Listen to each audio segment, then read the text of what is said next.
Hello and welcome back to Traffic Talks. This week's subject is very familiar.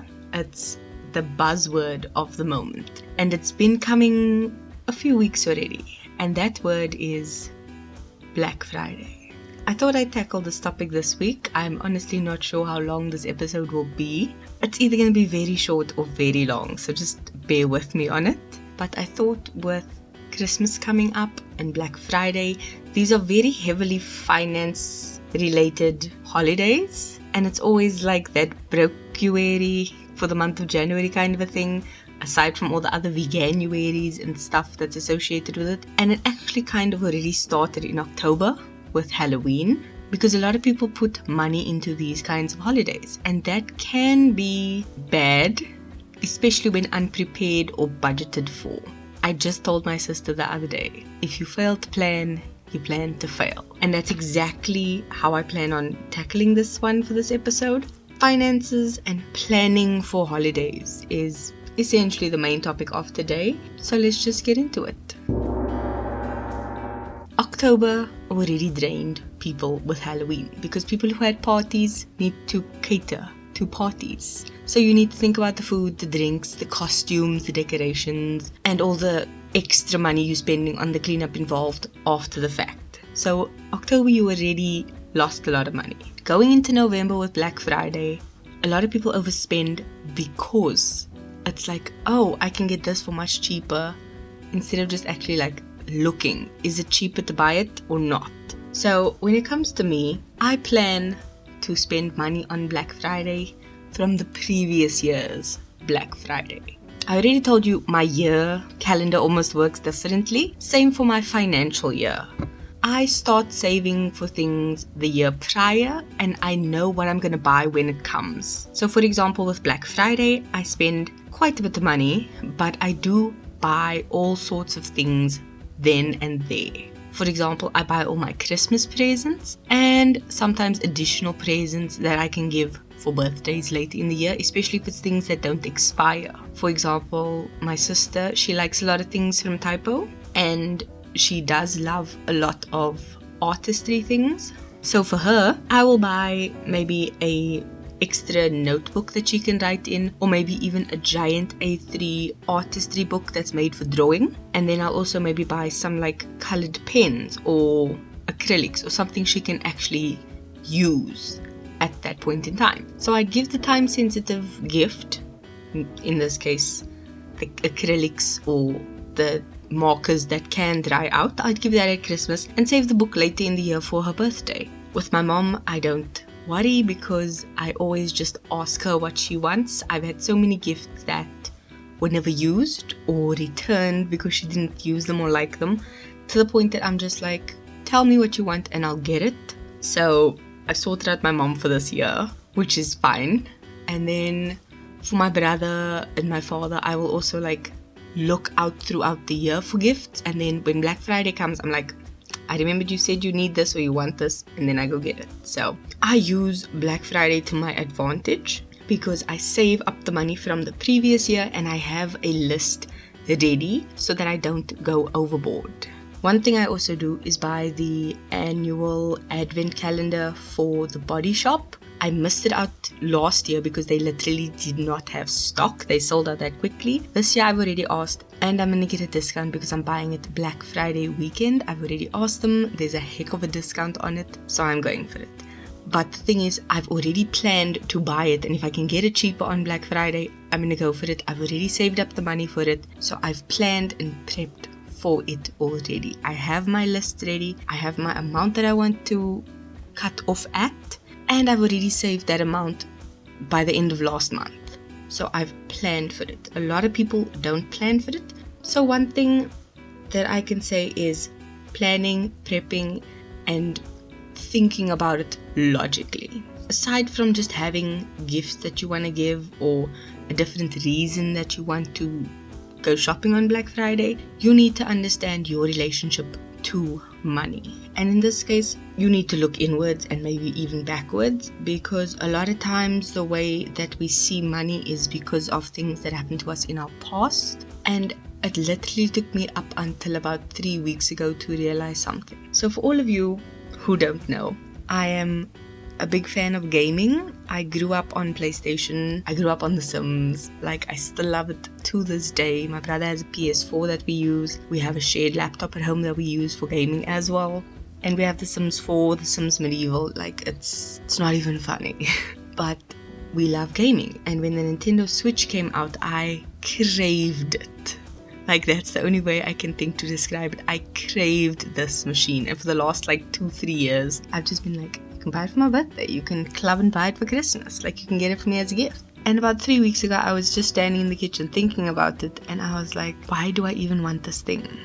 It's nothing more than a status symbol because I don't have time to play PlayStation. I don't have time to play PC games. Like, where am I going to find the time to play this entirely different console? So I just thought to myself, like, do I want it because I have a need for it? Do I want it because I have a want for it? Or do I want to buy it just because I can afford to buy it? And that is what the decision boils down to.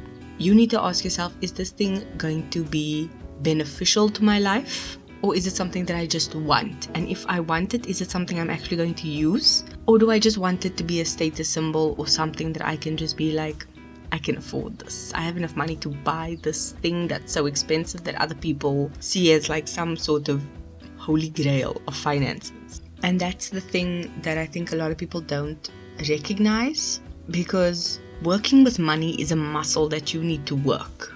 So for a lot of people, they're constantly working this muscle because they have to hustle to get enough money to just survive. Other people who maybe get a little bit more, have a little bit more spending money, and then have no self-control when it comes to that spending. So it's a muscle that you need to work, which is why I think a budget is a good idea, but having some sort of flexibility and finding a budget style that works for you. For me, I've had to reorganize my entire finances because of lockdown, as I think a lot of people have.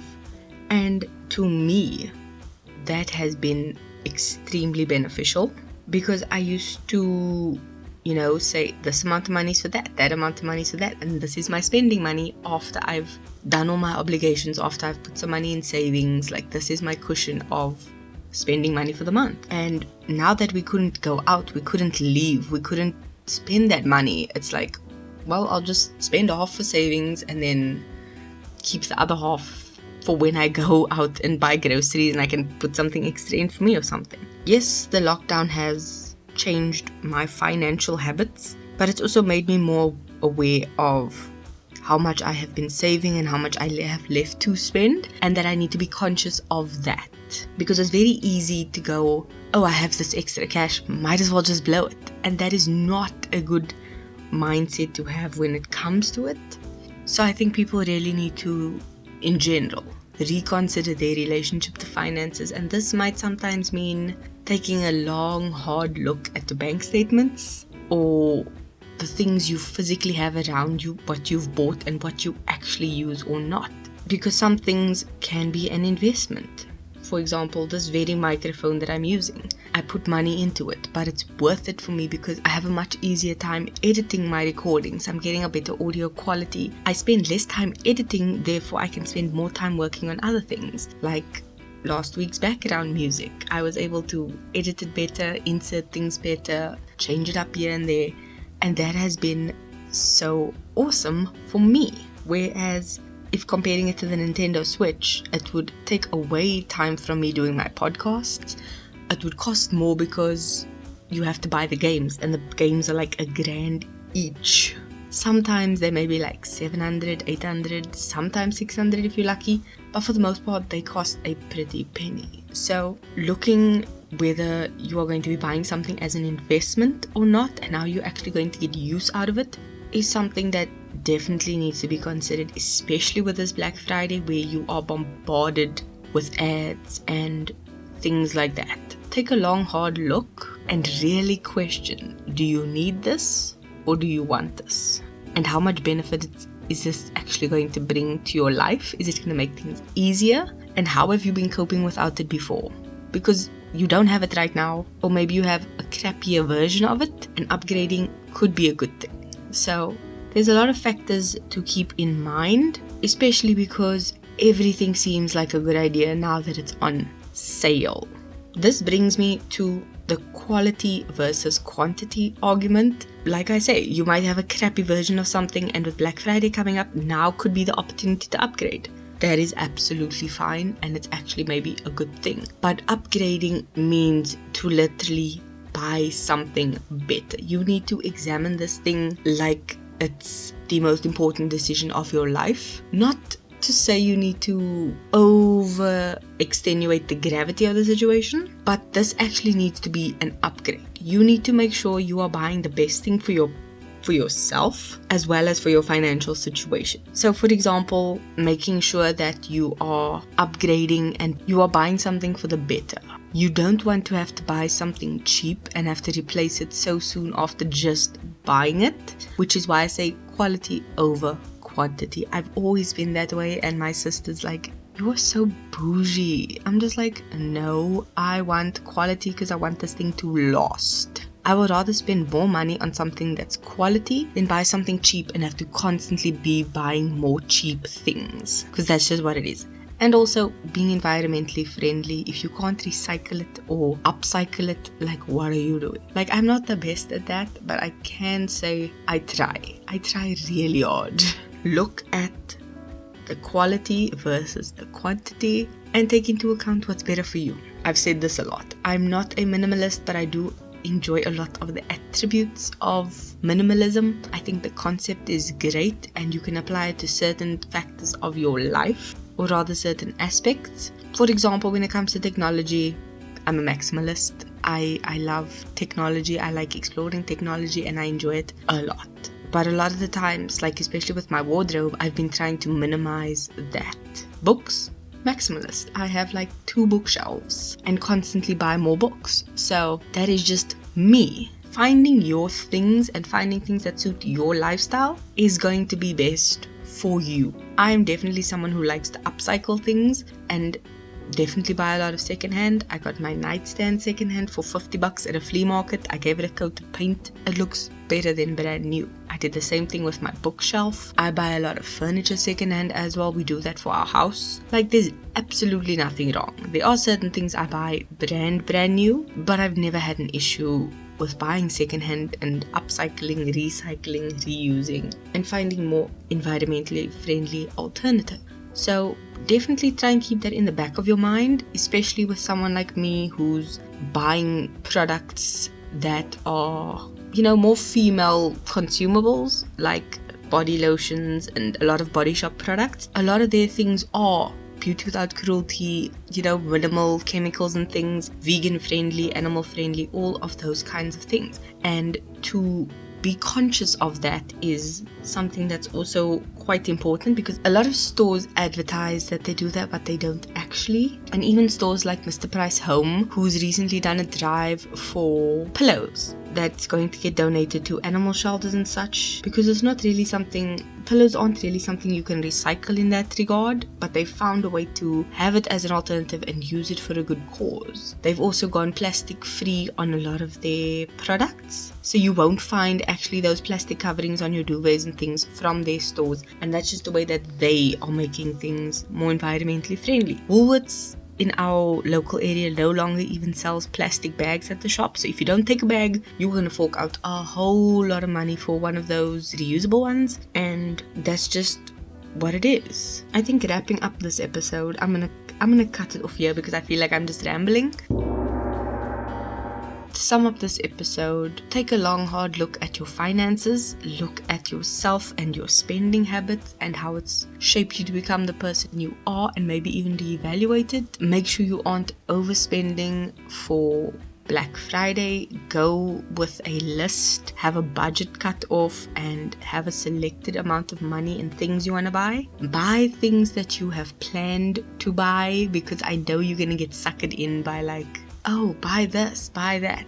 Stick to your guns, practice your strength to go in there and just buy what you need, because they're going to try and push sales. And think of, are you going to use this or not when buying these items? Because honestly, it's sad that you buy things and then never use them. I literally just reorganized my closet and I found a dress with a tag on, and I was like, well, this is now my Christmas dress. So we're reusing it. We're finding a way to make it useful. So don't buy things you aren't going to need or use. You can go follow me on Instagram. I will leave links in the detailed box below. I actually just uploaded a picture not too long ago, if I'm not mistaken, of a cup of coffee. I went out with my mom this past weekend and we had mung and bean. It was just me and my mom. It was really, really nice.